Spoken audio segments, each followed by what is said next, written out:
สบายดีทุกคนวันนี้เฮาก็ได้ออกมานาเนาะออกมานาก็เฮ็ดเล็ดแปลงเป็ดกินเนาะทุกคนทำนี่แกข้าวคนนั้นเนาะเอาทีละก้อนนั้นกินก็กินบ่ได้แล้วกันนะเอาอีเด้กินบ่ได้กินได้ก็กินนี่โตต้องถ้าเข้าก็เอาดูเลยมาพี่น้องตัวนี้สักก้อนนั้นเอาเลยตาที่ไรยกมันถ้าเข้ามันจะบ่ฮ้อนท้องเข้าวันไหนคำแรกกินเหล้าส่วนมันต้องงับเข้าไว้โอเคให้บุไรมันเอาก้อนก็ได้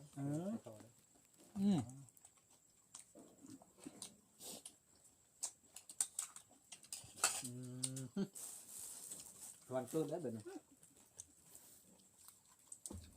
บุญการเดี๋ยวนี้โดนจะเล่นตัวแบบนี้แล้วจะไปไทยไปชาแล้วกันยังคือเก่าว่าลืม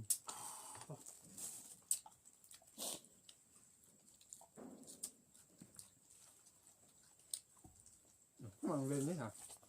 เอาก้อนนะตัวนี้นะอันนี้ป้าทางกลางได้นะถึงมันต้องดึงยักไปแบบนี้แหละมีคนตัวแห้งอยู่กับเราเนาะเอาเริ่มแล้วเอาแล้วครูมาเบิ้ลเลยนะเอาเบิ้ลได้ก็กินละตามมันก็กิน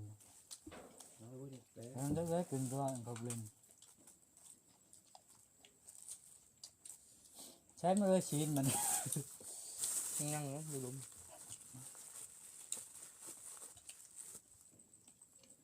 กินจังหวะเป็นแบบคอกระเตื้องอะไรกีฬากระทั่งมันตึงเนื้อทองนะเนาะยิงไว้พักนี้แหละค้นหา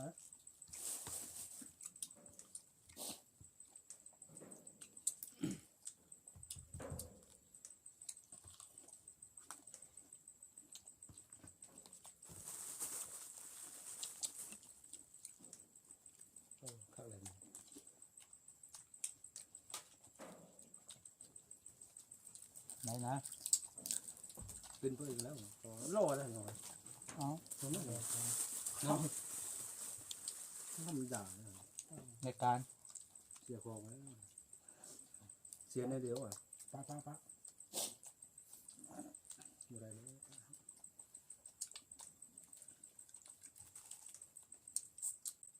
เสียของเสียนะตอนนี้มันหลอกเลยนะยุ่งแล้ววันนี้เราบัดตัดเวลาโจรพัดเห็นทั้งวันเห็นทั้งวันเดียวเป็นเมื่อกี้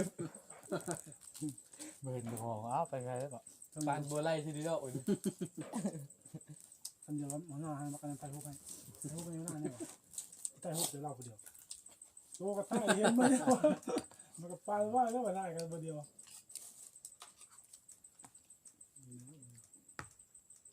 ไต่เห็นเดี๋ยวเราคนเดียวนะเห็นสั้นคนเต็มห้อง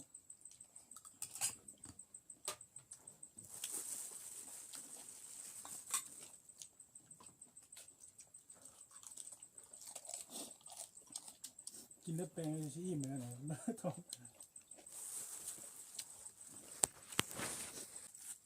คนในร่ม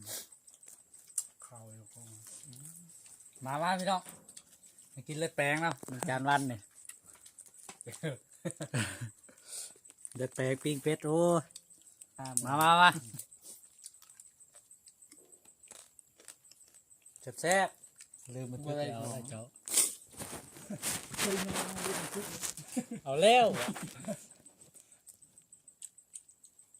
สององค์เพิ่นแล้วนะพี่น้องบอกหน่อยแม่ตากล้องอ่ะพูดแล้วมือกองโอ้พูดนะบอกดูภาพเสียงแล้วภาพไม่ก็ได้เอาไปตัดของเราพระเอาทางรุ่นมันลืมเลยเนาะแล้วบุกเกี้ยว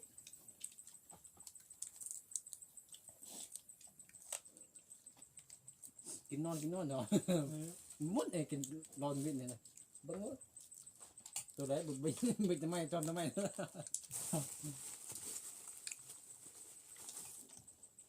รอบรู้เป็นอย่างเงี้ยเขาคิดว่ารอบรู้จะบ้างเหรอวันนั่งดูสับตัวเนาะ ทำพักไหม ถ้าไปกับบัดฟ้าลงก็เห็นมือ พักไหมก็เพิ่งกาดมาเดี๋ยวให้ปุ๊บ เดี๋ยวถึงบ้านแล้วก็เรื่องเข้ามาทั้งเดี๋ยวแล้วเรื่องเข้ามาถึงมาปุ๊บ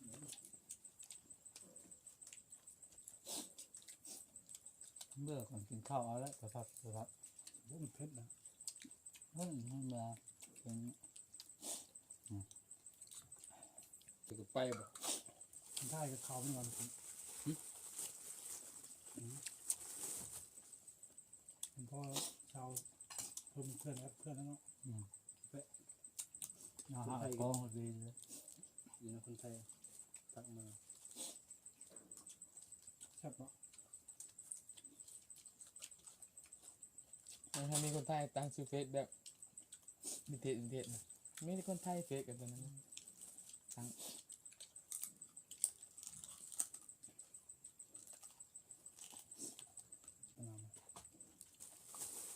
งามนะ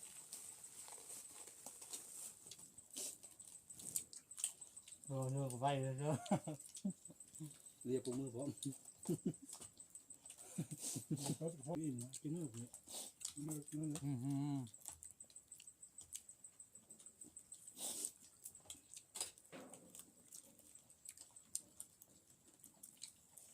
เนื้อซี่ธาตุเนาะ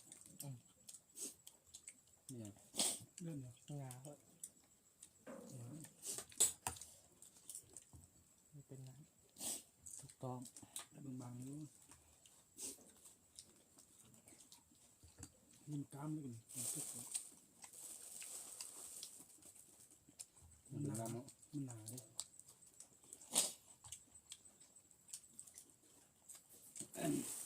เพื่อนบางๆเนาะ ผมบับบางๆนี่บ่ได้บ่มาหา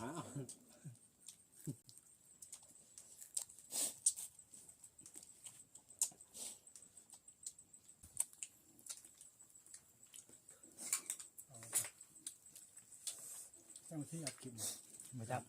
ำรัวๆเลยเลย มันพื้นที่ลายบุเป็น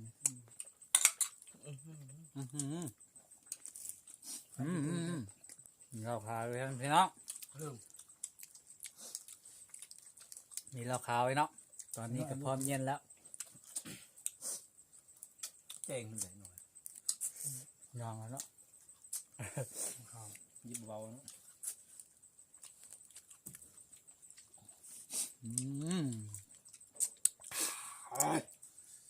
ไม่น้อยนะคิดพอดีมัน ลึกลึกกันไหน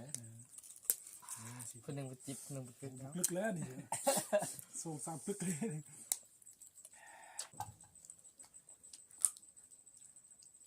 นี่มันเตะบานเลย โอ้ จะเตะต่อบุมีคนเตะละ เจ็บบานจากแรงเอา เตะนะ เดินมาข้าง ทำมือ ใหญ่เลยเหมือนกันนะ เปลี่ยนมุมไหมบัดนี้ตั้งมุมให้บ่เดี๋ยว แจ้งเข้าไปนะ เฮ้ยบ่แจ้งแจ้งเลย บ่อิ่มนะ คิดแล้วนะ แล้วก็คัดแล้วนะ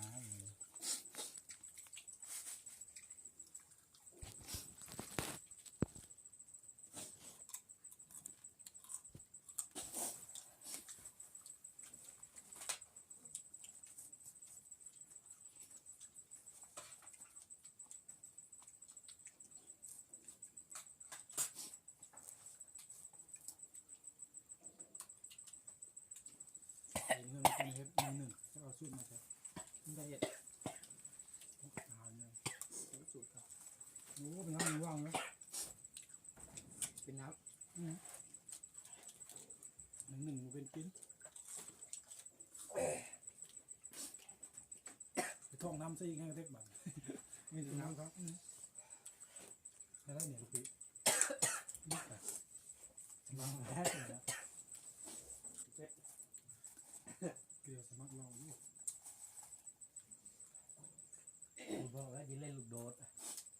ข้าวเพชรบ่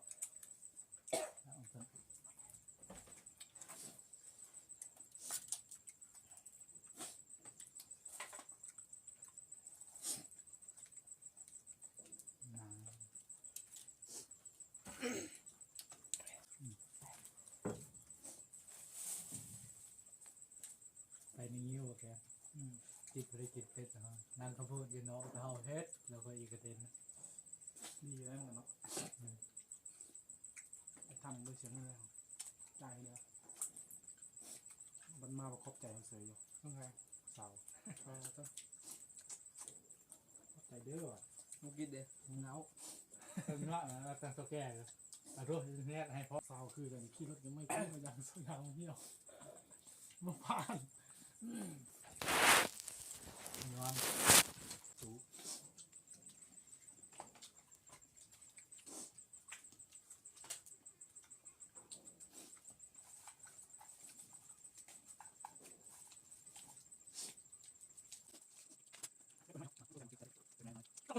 สม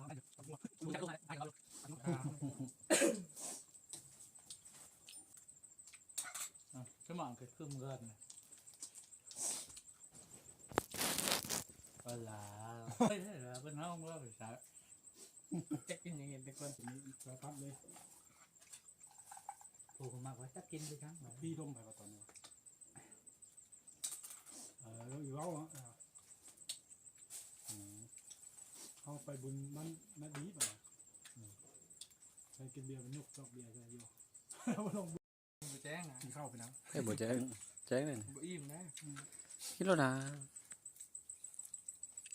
แล้วก็คัดแล้วนะ